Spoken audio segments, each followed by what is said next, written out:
નમસ્તે દોસ્તો, હું ગોપાલ ઇટાલિયા. ગોંડલમાં ગુંડાઓ બેફામ, અને ગોંડલમાં જ થોડું, આખા ગુજરાતમાં ભાજપના ગુંડાઓ બેફામ બન્યા છે. હજુ હમણાં 2 દિવસ પહેલા તો ગૃહમંત્રી હર્ષ સંઘવી અને ગુજરાતના ડીજી બે ફાંકા ફોજદારી કરતા હતા કે 100 કલાકમાં ગુંડાનું લિસ્ટ બનાવવું ને આમ કરી નાખું તેમ કરી નાખું. હજુ તો એનું લિસ્ટ બને છે કે બની ગયું કે શું થયું રામ જાણે. ત્યાં તો ગોંડલમાં ગુંડાઓ બેફામ બન્યા છે. અને ગુંડાઓએ એક નિર્દોષ યુવાનને બેફામ માર માર્યો. એ પછી જ્યારે એ માર ખાનાર પીડિત યુવાન પોલીસ સ્ટેશનમાં એફઆઈઆર લખાવા ગયો તો ભાજપના રાજમાં ગુંડાઓ કરતાં પણ વધુ નાગાઈ ઉપર ઉતરી ગયેલી ભાજપની ગોંડલની પોલીસે એફઆઈઆર નો લખી. 24 કલાક સુધી માર ખાનાર વ્યક્તિની એફઆઈઆર નો લખવામાં આવી. અંતે વિડીયો વાયરલ થયો. લોકોમાં આક્રોશ થયો, લોકોના ટોળા ભેગા થયા. ત્યાર પછી ભાજપની ગોંડલની પોલીસે ગુનો તો નોંધ્યો, પણ મારનારા વ્યક્તિઓની પણ એફઆઈઆર લખી લીધી. એનો અર્થ એવો થયો કે ગુંડાઓથી તો બચવાની વાત પછી રહી, પોલીસથી કોણ બચાવશે? અમરેલીની ઘટના હોય તો પોલીસની ભૂમિકા ગુંડાઓ જેવી, ગોંડલની ઘટના હોય પોલીસની ભૂમિકા ગુંડાઓ જેવી, વીંછિયામાં કોળી સમાજના યુવાનની હત્યાની ઘટના હોય પોલીસની ભૂમિકા ગુંડાઓ જેવી. આ ગુજરાતમાં ભાજપના રાજમાં ભાજપના ગુંડાઓથી બચવું કે પોલીસથી બચવું, જીવવું કે ન જીવવું, આ પ્રશ્ન ગુજરાતમાં ઊભો થયો છે.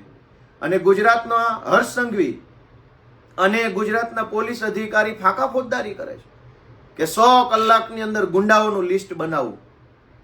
પણ કયા ગુંડાઓ? મોટા ભાગના ગુંડાઓ તો ભાજપમાંથી ચૂંટણી લડીને ધારાસભ્ય બની ગયા છે. કેટલાક ગુંડાઓ ભાજપમાંથી સાંસદ સભ્ય બની ગયા છે. કેટલાક ગુંડાઓ તાલુકા જિલ્લા પંચાયતની અંદર ચૂંટાઈ ગયા છે. કેટલાક ગુંડાઓ મહાનગરપાલિકા અને નગરપાલિકાના સભ્યો ચૂંટાઈ ગયા છે ભાજપમાંથી. બાકી રહ્યા હતા એમાંથી કેટલાક ગુંડાઓ બોર્ડ નિગમની અંદર ગોઠવાઈ ગયા છે. પછી જે ગુંડાઓ બાકી રહ્યા એ ભાજપના તાલુકા જિલ્લાની અંદર કે પ્રદેશમાં નાના મોટા હોદ્દેદારો બની ગયા છે. પછી જે ગુંડાઓ બાકી રહ્યા એ દિલ્હી વયા ગયા છે.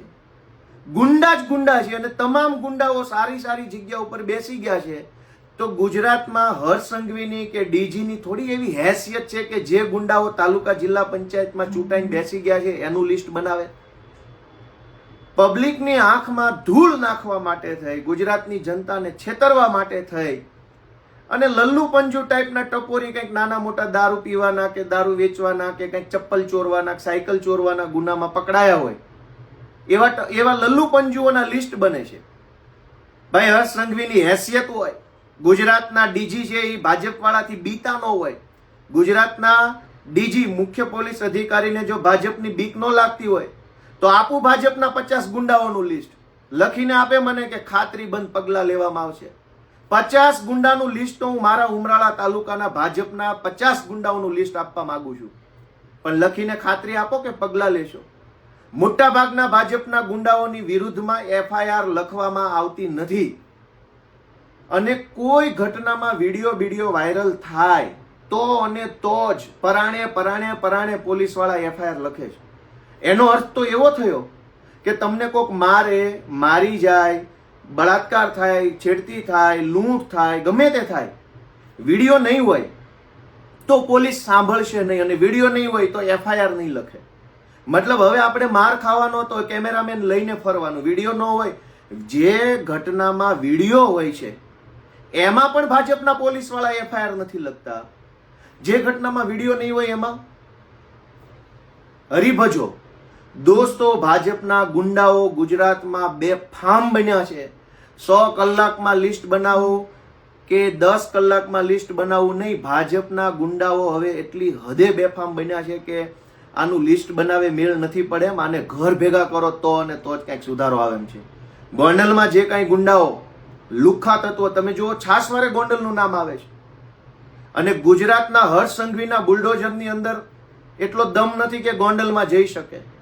મોટી ફાંકા ફોજદારી હર્ષ સંઘવી કરતો હોય છે. બુલડોઝર તો ચાલશે જ, આમ થશે જ, તેમ થશે જ. મોકલભાઈ તારું બુલડોઝર ગોંડલમાં, જો તારામાં તારા બુલડોઝરમાં દમ હોય તો. ગોંડલની અંદર એક છોકરાની હમણાં હત્યા થઈ ગઈ, આ છોકરાને માર્યો, એની પહેલા એક દલિત સમાજના છોકરાને માર્યો. ગોંડલમાં જ કેમ? આ ગુજરાતને હર્ષ સંઘવી મિર્જાપુર બનાવવા માંગે છે, યુપી બિહાર બનાવવા માંગે છે હર્ષ સંઘવી. શરમ આવવી જોઈએ, શરમ ભાજપ વાળાઓને. ડ્રગ્સ વેચાઈ રહ્યું છે, દારૂ વેચાઈ રહ્યો છે, પોલીસ પોતે રીલ બનાવીને વાહવાહી લૂંટે છે. મારા શબ્દો ખરાબ હશે પણ મારી લાગણી ખરાબ નથી, મારી ભાષા બરાબર નહીં હોય પણ મારો આક્રોશ બરાબર છે. મારી ગુજરાતના તમામ લોકોને વિનંતી છે કે ગુજરાતને ભાજપના ગુંડાઓથી બચાવી લો દોસ્તો. ભાજપના ગુંડાથી ગુજરાતને બચાવો. જય હિન્દ.